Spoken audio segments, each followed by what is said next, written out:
Radio Tehran, শুরু হচ্ছে বিশ্ব সংবাদ। বাংলাদেশের সর্বশেষ গুরুত্বপূর্ণ আপডেট সংবাদে আপনাকে স্বাগত। শুরুতেই সংবাদ শিরোনাম, পরে বিস্তারিত। প্রথমেই জানাবো আমাদের হাতে থাকা সর্বশেষ গুরুত্বপূর্ণ সবথেকে তাজা আপডেট সংবাদ। খুলনায় এবার স্কুল ছাত্রীকে প্রকাশ্যে গুলি। খুলনার রূপসা অবদা এলাকায় ইতি ১৫ নামের এক দশম শ্রেণীর ছাত্রীকে গুলি করেছে দুর্বৃত্তরা। আজ মাগরিবের পরপরই এমন ঘটনা ঘটে। বর্তমানে ওই কিশোরী খুলনা মেডিকেল কলেজ হাসপাতালে চিকিৎসাধীন। আহত ইতি স্থানীয় বাসিন্দা, তার বাবার নাম জুলফিকর বলে জানা গেছে। এবারে জানাবো বাবা কারাগারে পরিবারের অভাব, হতাশায় বিশ্ববিদ্যালয় ছাত্রীর আত্মহত্যা। পাবনা শহরের একটি মেস থেকে রাজমণি ইসলাম নামের এক পাবনা বিজ্ঞান ও প্রযুক্তি বিশ্ববিদ্যালয়ের পাবিপ্রবির এক শিক্ষার্থী ঝুলন্ত মরদেহ উদ্ধার করেছে পুলিশ। আজ 5:30টার দিকে মেসের কক্ষ থেকে তার মরদেহ উদ্ধার করে। জানা যায় তার বাবা আওয়ামী লীগের রাজনীতিতে যুক্ত এবং তিনি বর্তমানে জেল হাজতে। তাই বাবার টেনশনে তিনি মূলত এই সমস্যায় হয়েছেন। এজন্য কোর্সে ভর্তি হওয়ার জন্য তার 40,000 টাকা প্রয়োজন ছিল, কিন্তু টাকা কে দিবে? এজন্য তিনি মূলত আত্মহত্যার পথ বেছে নিয়েছেন। এদিকে গাইবান্ধায় নদ নদীর পানি কমছে, শুরু হয়েছে নদী ভাঙ্গন। উজানের ঢল কমার সঙ্গে সঙ্গে গাইবান্ধার প্রধান নদ নদীগুলোতে পানি হ্রাস পেলেও জেলা জুড়ে তীব্র আকার ধারণ করেছে নদী ভাঙ্গন। গত এক মাসে পানি ওঠানামার ফলে জেলার 4 উপজেলা অন্তত 25টি পয়েন্টে ভাঙ্গন দেখা দিয়েছে। এরপর জানাবো বঙ্গোপসাগরে লঘুচাপ, সমুদ্র বন্দরে 3 নম্বর সতর্ক সংকেত জারি। বঙ্গোপসাগরে লঘুচাপ সৃষ্টি হয়, উপকূলীয় এলাকার উপর দিয়ে ঝড়ো হাওয়া বয়ে যেতে পারে। এজন্য চট্টগ্রাম, কক্সবাজার, মংলা ও পায়রা সমুদ্র বন্দরকে 3 নম্বর স্থানীয় সতর্ক সংকেত দেখে যেতে বলা হয়েছে। আজ 3 জুলাই বিকেলে এ বিষয়ে আবহাওয়ার সতর্কবার্তা দিয়েছে বাংলাদেশের আবহাওয়া অধিদপ্তর। এবং সর্বশেষ জানাবো ধারের টাকা চায়, পিটিয়ে হত্যা।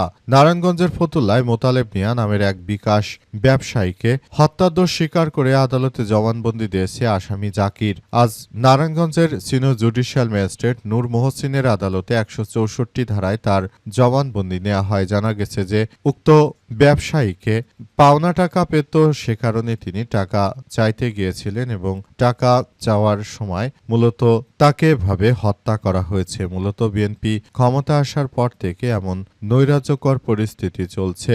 প্রিয় দর্শক, এতক্ষণ শুনছিলেন সংবাদ শিরোনাম, এবারে বিস্তারিত। তবে তার আগে বন্ধুরা অনুরোধ থাকবে এই সংবাদটিতে একটি লাইক দিন। এই চ্যানেলে আপনি নতুন হয়ে থাকলে আমাদের সংবাদটি দেখতে দেখতে চ্যানেলটি সাবস্ক্রাইব করে রাখুন। কমেন্ট করে বন্ধুরা আপনার মূল্যবান মতামত জানিয়ে দিন আপনি বিশ্বের কোন দেশ থেকে বা বাংলাদেশের কোন স্থান থেকে আমাদের সংবাদটি দেখছেন এবং শুনছেন। আর বন্ধুরা, সংবাদটি আপনার সোশ্যাল মিডিয়া ফেসবুকে শেয়ার করে বন্ধুদেরও দেখার সুযোগ করে দিন। গাজা যুদ্ধে আপনি যদি নিরীহ ফিলিস্তিনিদের ভালোবেসে থাকেন বন্ধুরা, কমেন্টে ইয়েস লিখে পুরো বিশ্ববাসীকে আমাদের এই তাজা আপডেটটি দেখার সুযোগ করে দিন। এবারে বিস্তারিত। বঙ্গোপসাগরে লঘুচাপ, সমুদ্র বন্দরে 3 নম্বর সতর্ক সংকেত জারি। বঙ্গোপসাগরে লঘুচাপ সৃষ্টি হয়, উপকূলবর্তী এলাকায় জরুরি সতর্ক বার্তা জারি করা হয়েছে। 3 নম্বর সতর্ক সংকেত দেয়া হয়েছে।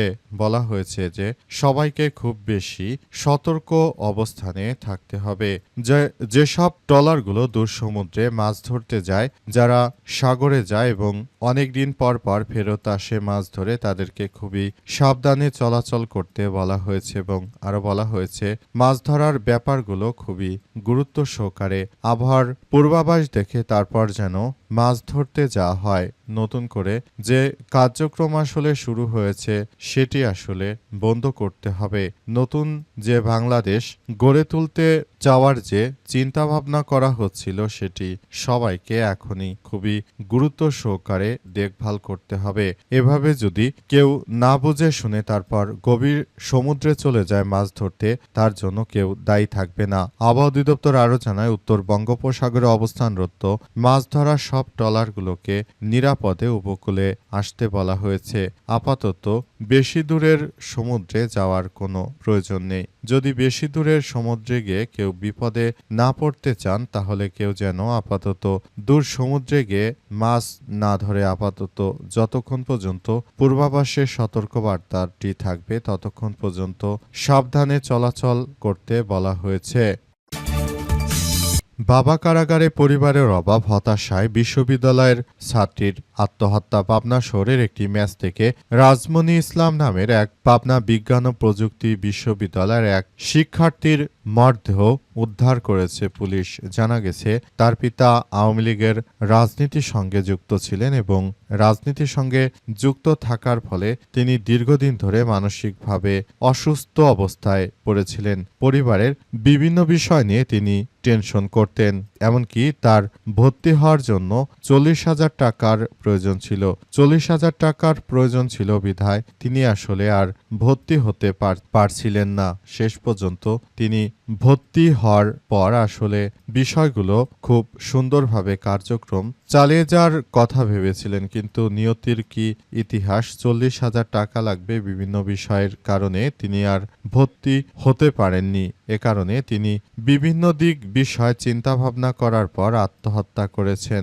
একটা স্বপ্ন নিয়ে বিশ্ববিদ্যালয়ে ভর্তি হয়েছিলেন, কিন্তু এই রাজনৈতিক নিষ্পেষণে একজন কোমলমতি শিক্ষার্থীর জীবন ঝরে গেল।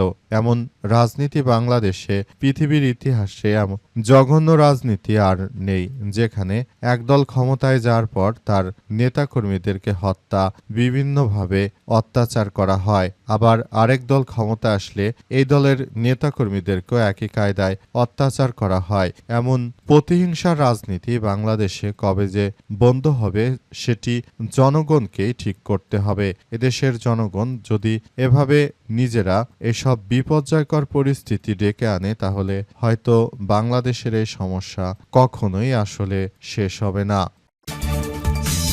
গাইবান্ধায় নদ নদীর পানি কমছে, শুরু হয়েছে ভাঙন।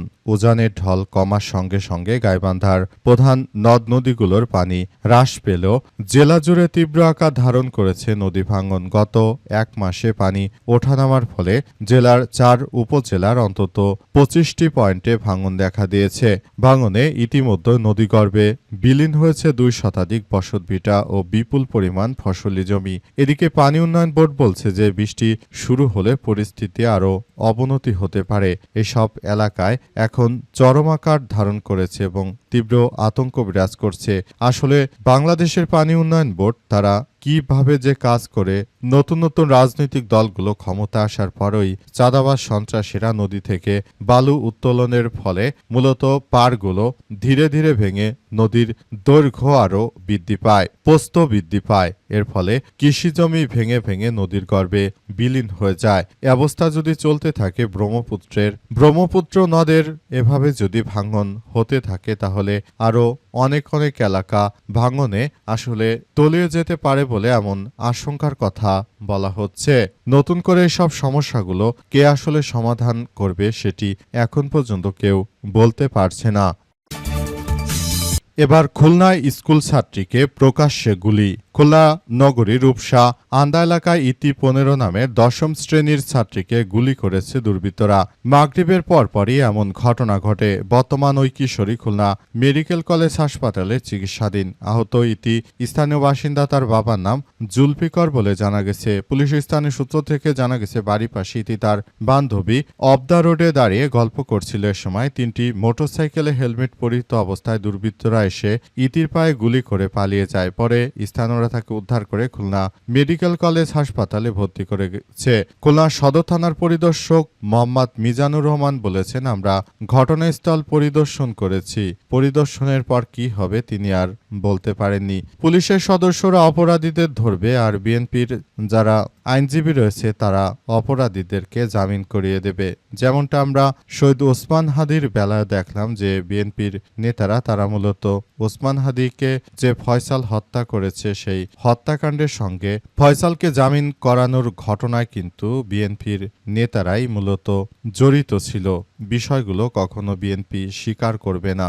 এরপরও বর্তমান সময়ে একই অবস্থায় বিচারহীনতার যে ঘটনাগুলো বাংলাদেশে ঘটছে সেটি আসলে এভাবে চলতে থাকবে।